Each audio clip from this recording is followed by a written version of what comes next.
Nope. Oh, welcome back to Afternoon Live. The old adage says it's better to give than to receive, and our next guest is here to explain why our brain believes this to be true. We welcome back neuroscientist Dr. Nicole Tetreault. Great to see you, and what a fabulous backdrop you're coming to us from today. So lovely to see you. Where in the world are you right now? Right now I'm in Bali. Okay. So. That's awesome. Thank you for joining us from halfway across the world. Okay, let's talk about giving. Altruism, what is it exactly and why does it feel so good?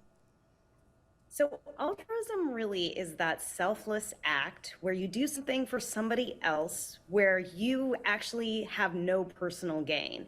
And it's something that's really natural to our biology. And are things that actually happen inside our brains that we can track and recognize there are reasons that this feels so good?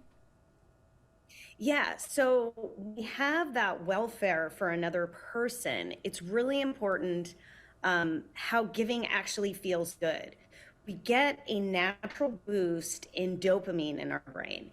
And this is a very different kind of shot of dopamine because it has a long lasting effect where when we're giving to others, this reward is longer term. Whereas when we do things that we're doing for ourselves, say we go out and we go shopping and we buy ourselves something, that's a smaller reward and it's transient. It doesn't last as long. It's more like an intermittent reward, where this longer lasting dopamine really begins to change our neural networks. That makes a lot of sense. And when you get those positive impacts in your brain, are there positive effects to our bodies as well?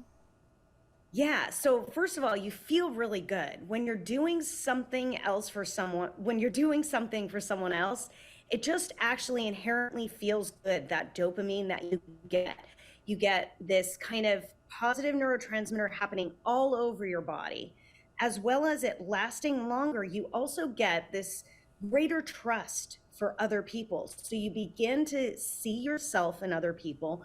You begin to feel one with others. And in that sharing, you also kind of increase your ability with your heart rate. So your heart overall, your blood pressure goes down. You get this thing called cardioplasticity, where you get your mind and your brain kind of more in sync, and you have this positive reward that you feel all over your entire body physically.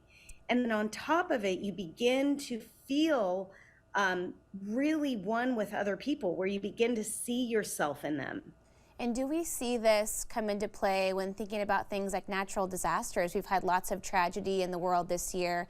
Do you see these people coming together and bonding and feeling those positive impacts kind of start to finish? Yeah, so there's elements to that. So in this network that we're talking about, there are these mirror neurons we have in our brain where we can see and feel one another, literally.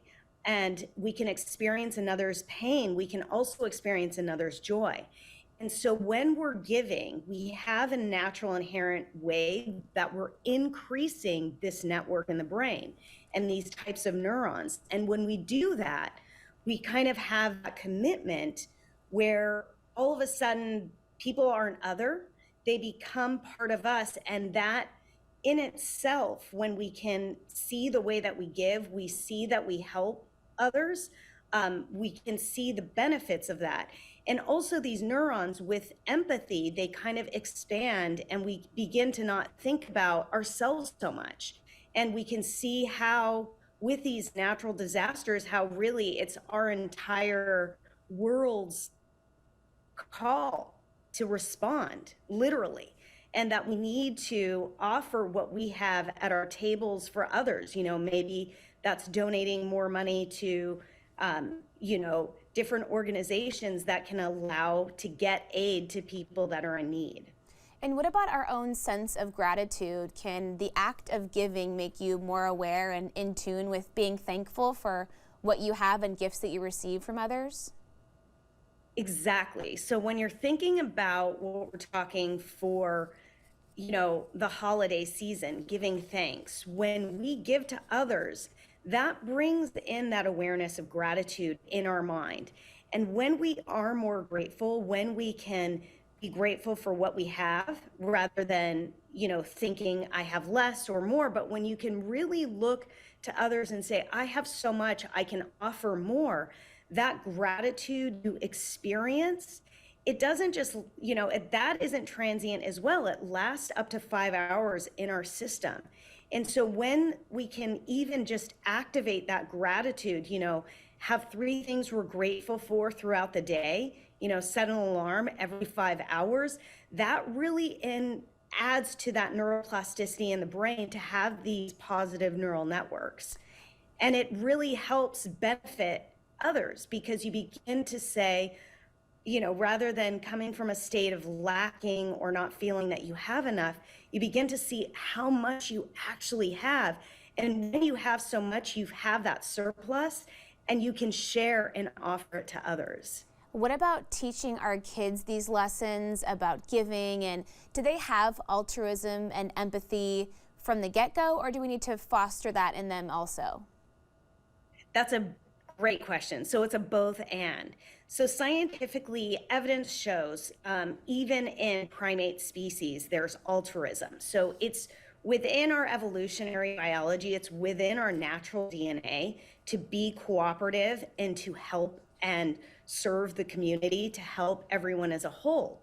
At the same time, we need to practice, right? So just like you would practice being a bike or practice a instrument, you need to practice that muscle of being able to give to others and share. So it's absolutely in alignment during this holiday season to begin, because it's so much in our awareness, to begin practices that can really build giving to others. That is a great place to start. Thank you so much for chatting with us today. Great to see you all the way from Bali. Thank you for having me. It's such a pleasure to be with you always. We'll have more information on our website at katu.com.